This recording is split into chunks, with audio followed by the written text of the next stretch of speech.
Hey guys, I just want to offer my quick thoughts on the new Netflix movie Passing, directed by Rebecca Hall, making her directorial debut, starring Tessa Thompson and Ruth Negga. So, what is this movie about? So, it's about two characters, Tessa Thompson and Ruth Negga, and the movie is basically a commentary on culture. So, they're both from mixed families, so 50% white, 50% black. However, the way they go about their lives are different. Tessa Thompson embraces her black culture a little more, while Ruth Nega's character tries to adapt to society and embrace her white culture a little more. And the movie is about that conflict between these two characters from very similar backgrounds, but with very different outcomes on how they should live life. So, did I like this movie? I thought this was a pretty good movie. I'm going to give you guys a little piece of information about myself. I think 90% of movies that deal with the theme of racism... I'm just going to change my position real quick. Oh, there we go. I think 90% of the movies that deal with racism are pretty bland. And the reason for that is because they always follow similar tropes.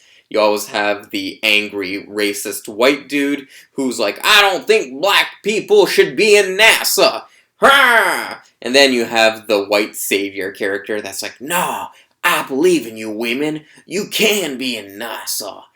So I was a little skeptical on watching this movie just for that reason, but I knew this looked like a more thought-provoking view on racism. And the main problem I have with that is that Hollywood, whenever there's an award ceremony or some big event, they will constantly preach that racism is still very present in our society, which it is very present in our society, but the way Hollywood produces their films, they make it such an simplification, there we go, they make it so simplified that it doesn't really look like real life to me. Whereas a movie like this, that deals with a specific theme, that makes it more relatable to modern society.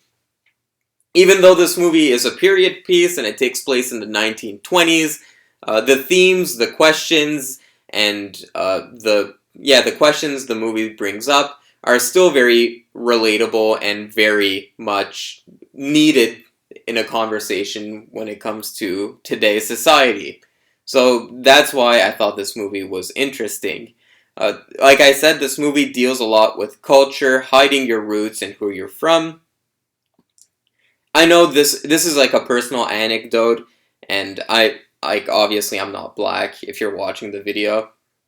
I'm not black, but my parents are from Middle Eastern background, and whenever I'd go to school and I'd have like some Arabic food in my lunchbox, every kind of Arabic kid goes through this from what I've talked to.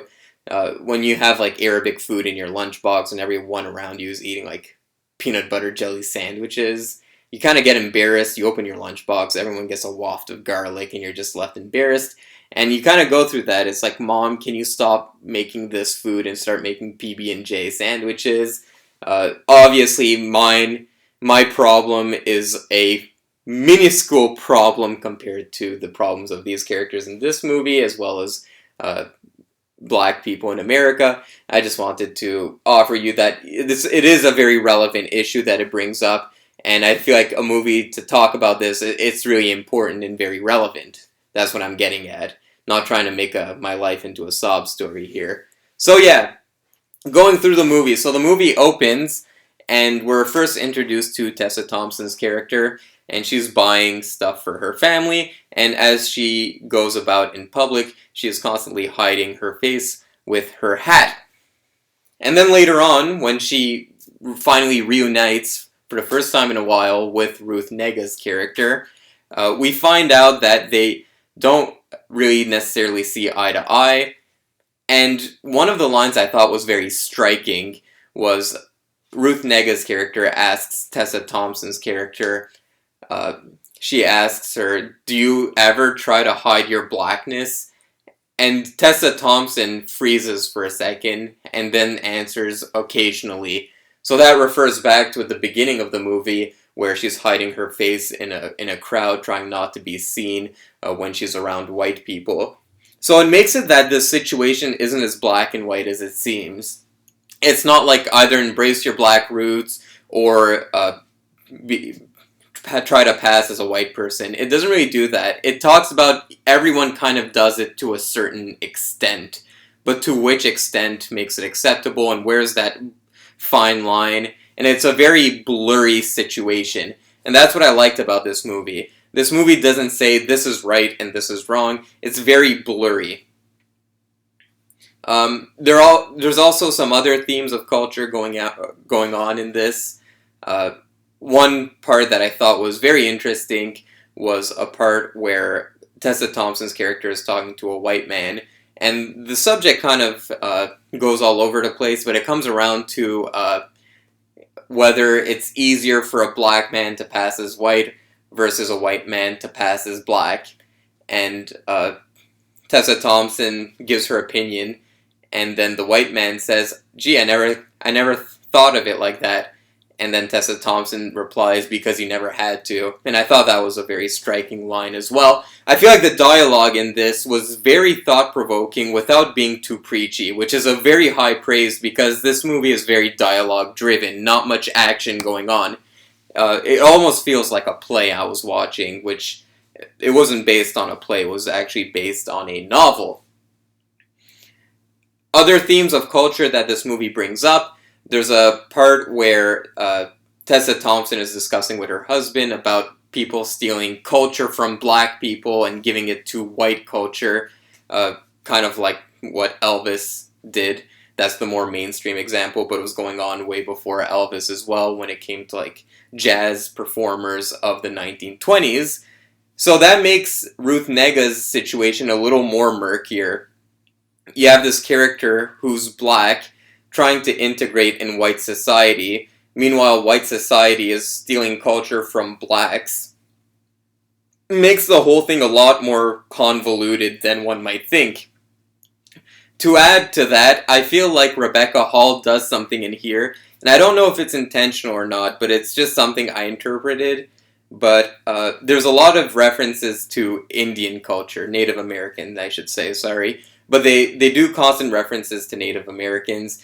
They do a reference to Agatha Christie's 10 Little Indians. They do a reference to... There's a part where Ruth Negga is outside with Tessa Thompson's maid, and they're covering their legs with a blanket, and it's obviously a traditional Native American blanket, and the camera kind of lingers a long time on it. There's also a part where Ruth Negga is playing cowboys and Indians. I feel like they constantly said the word Indian in this, and I feel like that also shows how the Indian culture was appropriated by the United States as well.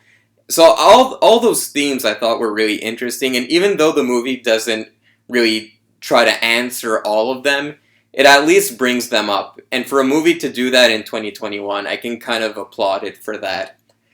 Where the movie kind of loses me is when those subtleties get overshadowed by the big bombastic scenes.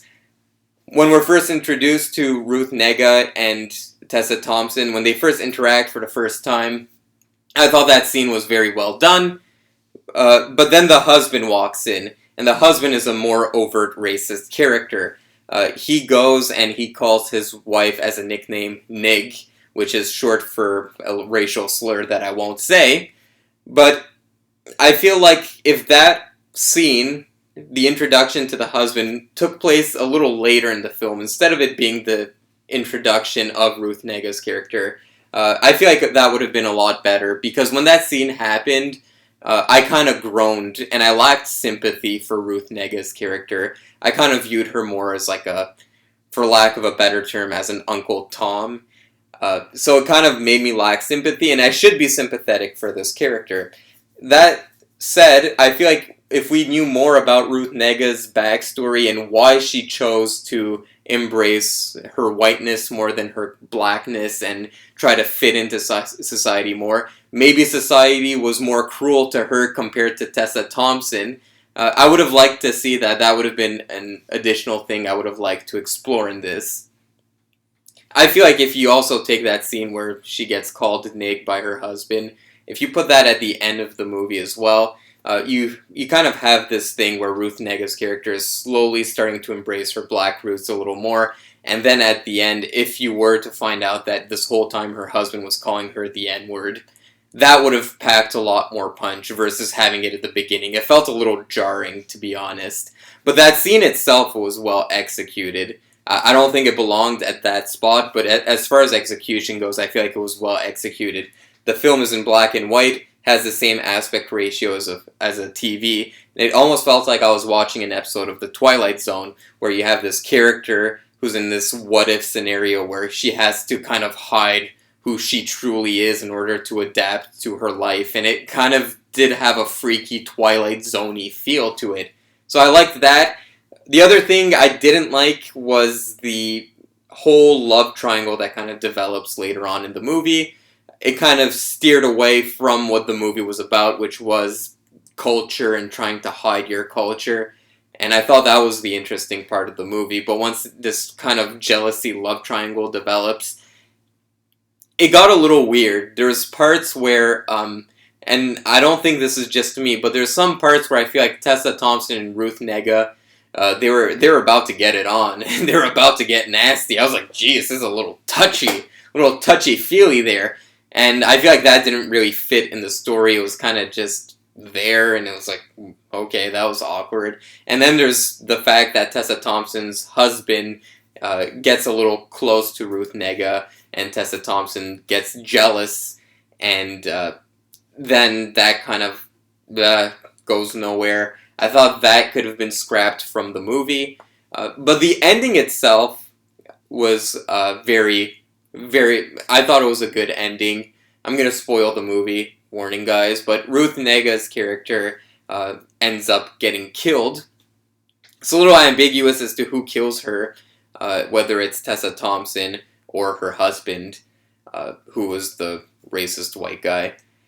So it's a little ambiguous who did it, but I feel like the moral of the story is basically Ruth Nega's character is always repeating that she just wants a safe lifestyle, and slowly as she starts to sway more black, as she goes towards her black roots, her theory kind of ends up being right, that the whole scheme that she built up ended up crumbling, and she ended up dying. So through a certain way, you can argue Ruth Negga was right the whole time, but in a certain way, Tessa Thompson's character was right the whole time. So it kind of makes it ambiguous at the end, which I kind of enjoyed. I feel like as far as Netflix movies, Netflix has been a little hit and miss. I feel as far as Netflix movies, this is the best one in a while. As far as movies that deal with this subject matter, I feel like it had a lot more to offer than your average movie. Is it perfect? No. It's a directorial debut. It's not going to be perfect, but I thoroughly enjoyed it, and I was never bored. That's the key here. I was always invested in this story, and even if there was some weird tonal shifts, some weird areas of focus, and I wish it focused on other things in the story, I was never really bored. So, good movie overall. Go check it out. Let me know what you think in the comments.